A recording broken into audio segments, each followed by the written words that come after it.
সালামু আলাইকুম। মানে প্রেক্ষাপটটা আসলে কিভাবে কি হচ্ছে আমি নিজেও বুঝতে পারতেছি না। তবে ইউনূস সরকারের জন্য সবকিছু কেমন যেন হিসাব নিকাশ উল্টে যাচ্ছে। তো এই মুহূর্তে শুধু তো ইউনূস সরকার না, বিষয়টা যেহেতু বাংলাদেশের সাথে রিলেটেড, সো এটা বাংলাদেশের জন্য ভালো, আমাদের জন্য ভালো। তবে বেশি ভালো এই মুহূর্তে আমি মনে করি ডক্টর মোহাম্মদ ইউনূসের সরকারের জন্য। কারণ এই মুহূর্তে দ্রব্যমূল্যের যে ঊর্ধ্বগতি, ডলার সংকট, অর্থনীতি অনেকটাই অচল অবস্থা। তো এই জিনিসগুলোর মধ্যে এই যে বাংলাদেশে নতুন একটা সিদ্ধান্ত ট্রাম্প প্রশাসনের কার্যকর করা হচ্ছে সারা পৃথিবী জুড়ে, সেটার একটা বড় ইফেক্ট কিন্তু আমাদের উপরেও আসছে। তবে যতটা আসার কথা ততটা আসছে না, কারণ যুক্তরাষ্ট্র বাংলাদেশকে আলাদা একটা মেসেজ দিচ্ছে। তবে এই চমকটা কোথাও না কোথাও ডক্টর মোহাম্মদ ইউনূস তিনি এই যে আন্তর্জাতিক যে অর্থনৈতিক ফোরামে গিয়েছিলেন, সেখান থেকে তিনি আসলে বাজিটা মেরে আসছেন। এখন আসেন ঘটনা কি। ট্রাম্প ক্ষমতায় যাওয়ার পরে ইসরায়েল এবং মিশর ছাড়া অন্যান্য দেশের জন্য নতুন সব ধরনের সহায়তা তহবিল স্থগিত করে দিয়েছে। বিশ্ব স্বাস্থ্য সংস্থা থেকে বের হয়ে যাচ্ছে, প্যারিস জলবায়ু চুক্তি থেকে বের হয়ে যাচ্ছে, তারপর হচ্ছে আন্তর্জাতিকভাবে যে দান টান আমেরিকা করে বিভিন্ন দেশে, সব কিন্তু ট্রাম্প বন্ধ করে দিচ্ছে। ইভেন ন্যাটো থেকেও কিন্তু বের হয়ে যাওয়ার ঘোষণা। তো বাংলাদেশ ইফেক্টেড কোথায়?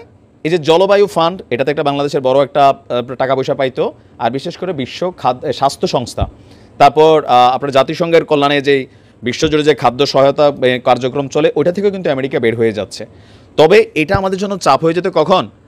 আমাদের দেশে যে বিশাল একটা রোহিঙ্গা জনগোষ্ঠী আছে, তাদেরকে কিন্তু সরকার বসাইয়া খাওয়াইতে হচ্ছে বিদেশি সহযোগিতার মাধ্যমে, আর এর মধ্যে সবচেয়ে বড় দাতা দেশ আমেরিকাই। তো যখন ট্রাম্প এই ঘোষণা দিচ্ছে, স্বাভাবিকভাবে সরকার চাপে পড়ছে যে এই বিশাল গোষ্ঠী জনগণকে এখন কিভাবে খাওয়াবে। এখন আমেরিকা না দিলে বাকিরাও খুব বেশি দিবে না। তো এর মধ্যে আজকে আমাদের মার্কিন পররাষ্ট্র দপ্তরের পক্ষ থেকে আমাদেরকে একটা বার্তা পাঠানো হয়েছে যে আপনার বাংলাদেশকে মিয়ানমারের আরাকান থেকে বাস্তুচ্যুত হয়ে বাংলাদেশে আশ্রয় নেওয়া যে রোহিঙ্গা শরণার্থীরা আছে, তাদের জীবন রক্ষার জন্য, খাদ্য ও পুষ্টির জন্য যে অর্থায়ন এত বছর আমেরিকা করছে, সেইটা আমেরিকা চালু রাখবে। অর্থাৎ আমেরিকার পক্ষ থেকে দেওয়া সাহায্য স্থগিতাদেশের বাহিরে থাকছে বাংলাদেশ। এটা টোটালি ডিফারেন্ট একটা অবস্থান তৈরি হয়েছে।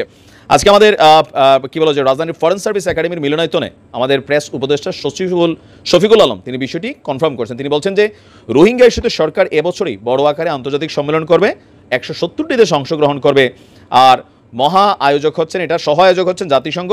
আমেরিকা রোহিঙ্গাদের জন্য দেওয়া সাহায্য বন্ধ করছে না, এজন্য প্রধান উপদেষ্টা মার্কিন প্রেসিডেন্ট ডোনাল্ড ট্রাম্পকে ডক্টর মোহাম্মদ ইউনূস তিনি আলাদা ধন্যবাদও দিয়েছেন। তিনি বলছেন যে ঢাকাস্থ আমেরিকার দূতাবাসের তারা প্রধান উপদেষ্টার রোহিঙ্গা সমস্যা এবং অগ্রাধিকারপ্রাপ্ত বিষয়বলী সংক্রান্ত হাই রিপ্রেজেন্টেটিভ ডক্টর খলিলুর রহমানের সাথে দেখা করেছেন, এবং সেখানে তারা আশ্বস্ত করেছেন যে ডোনাল্ড ট্রাম্পের যে বিশ্বব্যাপী সহায়তা বন্ধের যে আদেশ, সেখানে বাংলাদেশকে তারা আউটে রাখছে।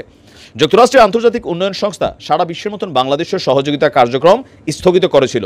এই সংস্থার মাধ্যমে মার্কিন সরকার বিভিন্ন দেশে আপনার সহায়তা কার্যক্রম পরিচালনা করা থাকে।